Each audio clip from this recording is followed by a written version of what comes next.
VAG ऑडिओजमध्ये मी वैशाली तुमचं स्वागत करते आणि घेऊन आले तुमच्यासाठी गुंतन या आतुर फिरुनीचा पुढचा भाग सुरू करण्याआधी प्लीज माझ्या चॅनलला सबस्क्राईब करून घ्या आणि आधीचे पार्ट्स ऐकले असल्याची खात्री करून घ्या. चला सुरुवात करते गुंतन या आतुर फिरुनी भाग 42. इकडे दुसऱ्या दिवशीही सचिन केतनला काही एकटा सोडत नव्हता. तो सतत केतनच्या आजूबाजूला राहायचा आणि त्यामुळेच कियारा अगदी कितीही ठरवलं तरी केतनसोबत राहूच शकत नव्हती. तसाही तिला आधीपासूनच मेधा आणि सचिनचा राग यायचा, कारण ते दोघंही तिला 1% ही भाव देत नसायचे. आणि काल केतनचं एवढं चिडणं पाहून तिला गप्प राहणंही भाग होतं. दुपारच्या 2 वाजता तिथून सगळे परतीच्या वाटेवर निघाले. आता ही केतन शेजारी सचिन बसलेला. थोडक्यात सचिनने केतनजवळ बसायची तिला संधीच दिली नव्हती. ती चरफडत भलतीकडे जाऊन बसलेली आणि आज संधी पाहून नीरव मात्र तिच्या जवळ जाऊन बसलेला. केतनने तिथून बस निघताच पर्णीला मेसेज केला. हे पर्णी, निघतोय बघा आता. 4:30 पर्यंत घरी पोहोचेल. तिला मेसेज करून व्हॉट्सअपची विंडो त्याने क्लोज केली आणि मोबाईलमधलीच गाणी ऐकत सीटवर रेलून पडला आणि बहुतेक कधीतरी त्याची झोप लागली. दुपारी 3च्या सुमारास केतनला जाग आली असावी आणि त्याने उठताच नेहमीसारखा मोबाईल चेक केला. 3 वाजलेले. पर्णीचा अजूनही काही रिप्लाय आलाय का पाहायला व्हॉट्सअप ओपन केलं तर त्याला तिचा बदललेला व्हॉट्सअप प्रोफाईल दिसला. फोटोत अतिशय सुंदर दिसणाऱ्या पर्णीला पाहून त्याच्या तोंडून वाव उद्गार निघाले वाचून राहिलंच नाही. तिला कॉम्प्लिमेंट द्यायला तो रोखूच शकला नाही. हे वाव पर्णी, फोटो तर खूप सुंदर आलाय तुझा. कोणी काढला? उत्सुकतेपोटी त्याने तिला मेसेज केले आणि एवढ्यात त्याच्या लक्षात आलं आता 3 वाजलेत म्हणजे ती घरी पोहोचली असणार. त्याने सरळ तिला कॉल लावला. पर्णिका घरी आली तेव्हा काहीतरी 3 वाजले असावेत. तिने तिची बॅग बाजूला ठेवली आणि फ्रेश होऊन आली. तिचा ऑलरेडी खूप छान मूड होता. कपडे वगैरे चेंज करून ती बेडवर आली. तिचे मघाचेच फोटो झूम करून पाहू लागलेली. एवढ्यात केतनचा मेसेज पडला. वाव पर्णी, फोटो तर खूप सुंदर आलाय तुझा. कोणी काढला असेल? गेस. ती त्याला रिप्लाय टाईप करत होती. एवढ्यात त्याचा कॉल येऊ लागला. मग तिनंही तो उचलला. हे पर्णी, घरी पोहोचलीस? हो, जस्ट आत्ताच. ओके, मग कसा गेला आजचा दिवस? It was awesome Ketan. I am so happy. का बरं? आज असं काय झालं? अरे हो पर्णी, तुझा प्रोफाईल फोटो तर खूपच गोड आलाय ग. कोणी काढलाय? छान आलाय ना? मलाही खरंच वाटत नाहीये की ती मी आहे. ती एक्सायटेड होत म्हणाली. अगं पण काढला कोणी ते तर सांग. तुम्हीच गेस करा ना केतन, कोणी काढला असेल? तिनं त्यालाच विचार करायला लावलाय हे पाहून त्यानं थोडा विचार केला आणि तिला म्हणाला, नो आयडिया. मे बी तुला मैत्रीण भेटली आहे ना नवीन, मग तिनेच काढला असेल. नो केतन, तो शार्दूल सरांनी काढला आहे.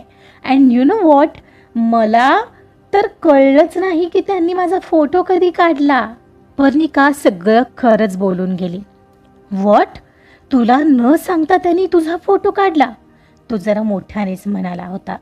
त्याचा लक्षातच नव्हतं आपण बसमध्ये आहोत. त्याचा एव्हाना मोठा आवाज वाढलेला पाहून सर्वांनी त्याच्याकडे पाहिलं तसा तो ओशाळला. सचिननेही पाहिलेलं त्याला खुणावून विचारलं काय झालं. तसं त्याला सॉरी पुटपुटत त्याने हेडफोनचा माईक तोंडाशी धरून थोडा चेहरा खिडकी साईडला घेत आता जरा जाणीवपूर्वक हळू बोलू लागला. असं कसं करू शकतात ते पर्णी? अहो एवढं काय रिॲक्ट होत आहे केतन?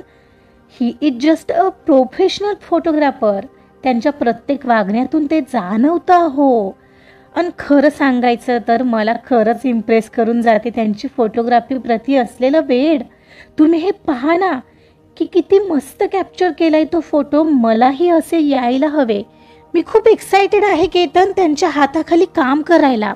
पर्णी असं म्हणाली आणि आता त्याच्या हृदयाने प्रचंड उच्चांक गाठलेला. त्याला क्षणभर असंच वाटलं कोण कुठला हा फोटोग्राफर इतक्यात आपल्या बायकोला इम्प्रेस करू लागलाय. आणि आता तर काय ती त्यांच्यासोबत काम करायचं म्हणते आहे. किंचितच अनसेफ्टी वाटून गेली होती त्याला. ते मला नाही कळत, but this is totally wrong ना. त्या व्यक्तीला कल्पना न देता फोटो काढणं इट्स रॉंग पर्णी, तो अडखळत बोलला. ओ हो केतन, आहोत असं तसं काही त्यांच्या मनात असतंच तर त्यांनी मला येऊन का सांगितलं असतं की त्यांनी माझे फोटो काढलेत. आणि ते मला म्हणालेत की मी त्यांच्यासोबत एक फोटो सेशन करावं आणि याचा विचार करावा म्हणून त्यांनी असे माझे मला न सांगता फोटो काढलेत, बाकी काही नाही. त्यांनी सांगितलं आणि ते तुला खरं वाटलं. ओ हो पर्णी, तू किती भोळी आहेस, म्हणून मला काळजी वाटते बघ तुझी. ते काही नाही यार, त्यांना तू सांगून टाक की मॉडेलिंग वगैरे तसलं तू काहीही करणार नाही आहेस. केतन प्लीज, ती लाडाने हाक मारत म्हणाली. पर्णी, एकदा नाही बोलो ना मी, मला नाही आवडणार, समजून घे यार तू. तो खिडकीतून बाहेर पाहत अस्वस्थ होत बोलला. पण केतन, मी आईंशी बोलले यावर आणि त्यांनी तर मला फुल सपोर्ट दिला आहे. काय?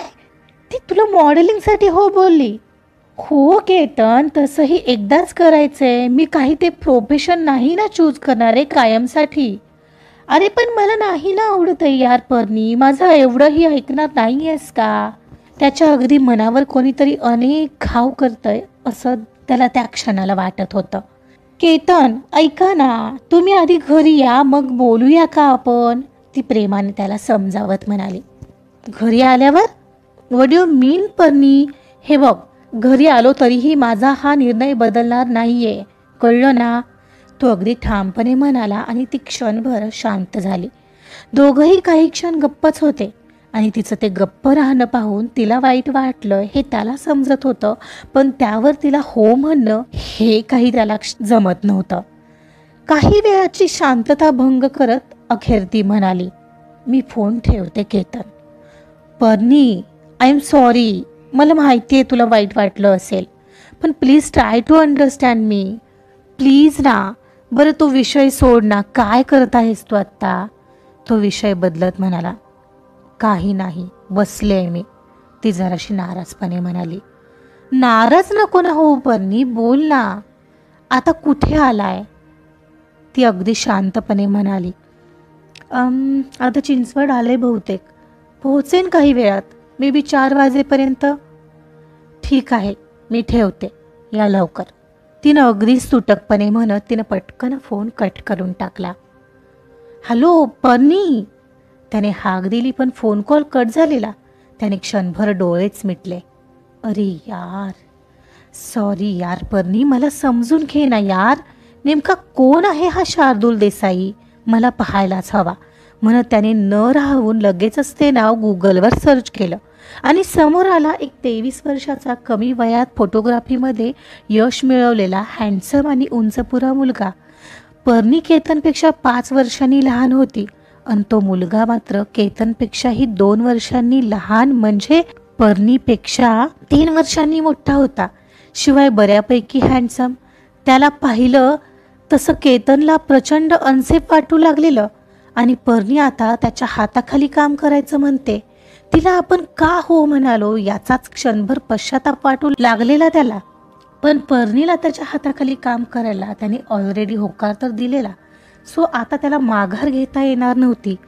पण मॉडेलिंगसाठी तिची फोटोग्राफी यासाठी मात्र आता त्याचं मन बिलकुल तयार होत नव्हतं. त्यात मॉडेलिंग म्हणजे फक्त अंगप्रदर्शन आणि फोटो काढताना हे फोटोग्राफर लोक पोज करताना मुद्दाम तर टच करत असणारच. त्याचं मन त्याबद्दल विचार करत होतं आणि त्याने त्याला क्षणभरात भलतेच दृश्य डोळ्यासमोर उभं केलं आणि मग मात्र त्याच्या मनाला ते खराब वाटलं. नाही यार, हे असलं काही मी तिला नाही करू देणार, मनाशी म्हणत त्याने खिडकीतून बाहेर नजर वळवली आणि त्याचं मन त्या विषयावरून दुसरीकडे वळवण्याचा पुरेपूर प्रयत्न करू लागला. एकतर घरी जाऊन तिला भेटण्याची ओढ लागलेली तीही स्वस्थ बसू देत नव्हती. इकडे पर्णीने फोन ठेवला आणि बेडवर आडवी झाली. केतननं दिलेला ठाम नकार पाहून आता मात्र तिला वाईट वाटत होतं. एखादी गोष्ट आपण जेंट्स लोकांना समजावायला गेलो तर ते कधीच तयार होत नाहीत आणि तीच गोष्ट त्यांच्याकडून असेल तर मात्र त्यांचा ठेका सोडत नाहीत आणि त्यांना हवी ती गोष्ट आपल्याकडून बरोबर करून घेतात. केतन ही असेच करत आहेत. एक वेळ आई तयार होणार नाही तसं वाटलेलं आणि इथं मात्र भलतंच झालंय. तिच्या चेहऱ्यावर इतक्यात चांगलीच नाराजी पसरलेली. अर्थात केतनचा नकार असेल तर ती गोष्ट ती करणार नव्हतीच, पण आईने स्वतः होकार दिल्यानंतर तिलाही ती गोष्ट करून पाहावी असं वाटू लागलेलं. तेही अर्थात संधी आली आहे म्हणून, पण बहुतेक आता तिला तिची इच्छा दफनावी लागेल अशी चिन्ह दिसत होती, कारण केतनला या गोष्टीसाठी मनवणं अगदीच अशक्यप्राय वाटत होतं. ती तशीच डोळे मिटून पडून होती. कधीतरी तिची झोप लागली. केतन 4 वाजता घरी पोहोचला. तो बेडरूममध्ये आला आणि पाहतो तर पर्णीची गाढ झोप लागलेली. तो फ्रेश होऊन आला आणि तिच्या उशीजवळ येऊन बसला. केसांवरून कोणीतरी हात फिरवते अशी जाणीव होताच तिने डोळे उघडले तर समोर केतन होता. तुम्ही कधी आलात?" म्हणत ती त्याला आनंदात विचारत उठली आणि पुढच्या क्षणाला तिला मगाचं आठवून तिच्या चेहऱ्यावर नाराजी पसरली. "हे काय, जस्ट 5 मिनिटे झाली असतील." "हे यार पर्णी, कधी एकदा तुला भेटेन असं झालेलं माहितीये?" म्हणत त्याने तिला जवळ ओढलं, पण तिला मात्र त्याचं नकार देणं अजूनही हट होत होतं. क्षणभर त्याच्या मिठीत राहून थोड्या नाराजीनेच ती बाजूला झाली आणि त्याला म्हणाली, ओके, मी जाऊन चहाचं पाहते." म्हणत ती उठण्याचा प्रयत्न करणार तर त्याने तिला अडवलं. "हे यार पर्णी, अजूनही रागावली आहेस? रागावून काय उपयोग आहे? नाही, तुमचं मत थोडीच बदलणार आहे." ती अगदीच शांतपणे म्हणाली. "अरे यार पर्णी, मी का म्हणतोय ते तर समजून घे ना." "जाऊ दे ना केतन, नकोच बोलूया त्यावर, कारण आता मला उगाच हर्ट होतंय." म्हणत ती पटकन तिथून उठली आणि बाजूला आली. "मी चहाचं पाहते, तुम्ही फ्रेश होऊन या खाली." आरशात पाहत केस नीट करून ती खाली गेलीही. तिला आवाज देऊनही उपयोग झाला नाही. केतनला मात्र त्याचा श्वास अडकल्यासारखा होत होता, कारण ती उगाच रुसल्यासारखी झालेली. पण मन तर तिला परवानगी द्यायला तयार नव्हतं. रात्री तिच्याशी बोलावं लागेल, तिला समजवावं लागेल मी का नाही म्हणतोय. म्हणत त्याने स्वतःला बेडवर झोकून दिलं आणि डोळे मिटून तसाच पडून राहिला. आजचा पार्ट इथंच संपलाय. बघूया केतन पर्णीला मॉडेलिंगसाठी परवानगी देतोय का. अर्थात कितीही झालं तरी तो पुरुषच आहे. बघूया पर्णी त्याला तयार करायला यशस्वी होते का. ऐकत रहा गुंतन्या आतुर फिरुनी. कथा आवडत असेल तर लाईक करा, सबस्क्राईब करा आणि शेअर सुद्धा करा. Thank you so much.